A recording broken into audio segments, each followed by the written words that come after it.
Ladies and gentlemen, my name is Antiquity, and welcome back to some more Starcraft 2. Spawning in the bottom right corner as the red Zerg on Preon Terraces is Quarms. His opponent, Team Loco's Rushichiro, which I'm just going to call Rush from now on, otherwise I'm going to butcher his name all game long. He is spawning as the blue Zerg in the upper left corner. Now, ladies and gentlemen, I do apologize for that break there between videos. I was battling a pretty heavy head cold. I just didn't have any type of voice to go ahead and try and get any castings going. Quarms did go ahead and pick up a very, very early gas and drops 3 workers right into it straight off the bat. I gotta wonder if he's gonna go for some type of Roach Ravager play. Now these replays were actually sent to me from Rush, and there's Quarms spawning pool in the back line there.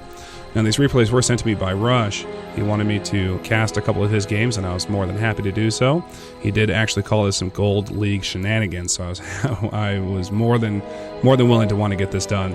Rush does pick up the early hatch even before getting any type of gas or a spawning pool. There's the gas. Just picks up the 1 extractor for now.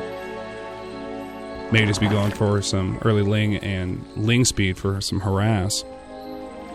It's certainly interesting to see that Quarms picked up so much into gas so early. Normally it's not something you see, and you definitely don't usually see the gas first before you get the spawning pool.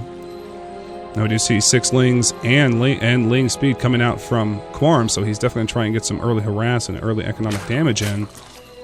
And there's Rush's spawning pool. It did come in quite a little bit later. So you got to wonder what Rush is kind of planning with that and why he went so late grabbing that spawning pool. And we see Quarms drop down the Baneling now, so he's definitely going for that Ling Baneling play. We do see 6 Lings running across the map from Quarms. Looks like he's definitely going to try and get into some of that early harass and early economic damage on his opponent. See if he can't try and slow his opponent down just a little bit and get some scouting information from his opponent as to what his opponent might be doing. You know, what Rush might be planning, I think at this point in time is probably anybody's guess. Those Lings coming in and seeing absolutely nothing at the expansion, knowing that it just barely got dropped down, so he decides to run into the main base and see what kind of information he can gather. Rush does get a couple of his own Lings out to try and fence some of this off, but he doesn't have the Queen. He's only got 2 Lings, and anybody doing the math, 6 versus 2, that's a vast outnumber, and I think actually Quarms is waiting for Ling speed to finish. He's just going to hang back, and there's the Bane Morphin, so he's going to try and get in a couple of Banelings and run those into that mineral line. See if he can't get some very serious damage. Out pops the Queen to try and fend all this back, and I think Rush does actually have enough to hold all this back and fight it back. There goes one Bane detonation. There goes another one, only losing just a couple of workers. Nothing too major there. Quarms actually does get in a number of workers killed. Quite a bit of damage. We do see a bunch more Lings coming in, so he's definitely trying to get a bunch of harass. Oh, there's the surround on the Queen, and the Queen is probably going down. Down he goes. Very nice pick off from Quarms. He does pick off that Queen very nicely. Out pop another half a dozen Lings for Rush, and he's going to go ahead and push them back. Be able to defend all of that. Very nice play from here from Quarms. Some very nice early harass, and picking off that Queen was definitely something huge. Huge Baneling Morphin. So he's definitely going for something. In the back behind all this, we do see that Roach play coming from Rush, as I think we all kind of thought that was coming out. Do see just a ton more Lings and a Spore Crawler coming down for Rush, or a Spine Crawler coming down for Rush, just to try and get a little bit of static defense to fend all this back. Trying to run around and kite those Banelings around a little bit. Oh, good detonation there, only losing just a little bit, and they're having the... Oh no, look at that, a huge detonation. One huge detonation from Quarms, just taking out the entire army of Rush. Rush trying to get a little bit more defense to see if he can't fend some of this off. Down goes another Queen. Oh, look at that, 1 health left, it stays alive. Only barely. Only barely just. Quarms just not letting up. He's bringing in another 4 Lings and 4 Banelings. He just does not want to let off that pressure. So we see just a ton coming from Quarms. Huge amount of units killed from Quarms, and only just that 1 worker. So he hasn't done a whole lot of economic damage, but he has done a ton of damage to Rush's army. Here we go, got another surround and a couple more Queens, and down go a couple more Queens. Quarms is doing a ton of damage to his opponent, and into the mineral line do they go, and how many workers is he going to manage to pick off here? 8, 9, 10, 11, 12 workers, 13 workers. He just gets a ton of work done, a ton of damage done.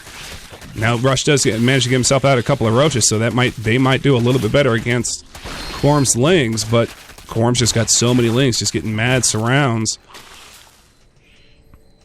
And behind all of this, Quarms has absolutely nothing else going on. He's just kept up the ling baneling pressure while Quarms is trying to get something else going, trying to get some additional roaches going to get himself some more defense. And there we have a bunch more lings in Rush's mineral line, just taking out a ton of work. 16 workers killed by Quarms.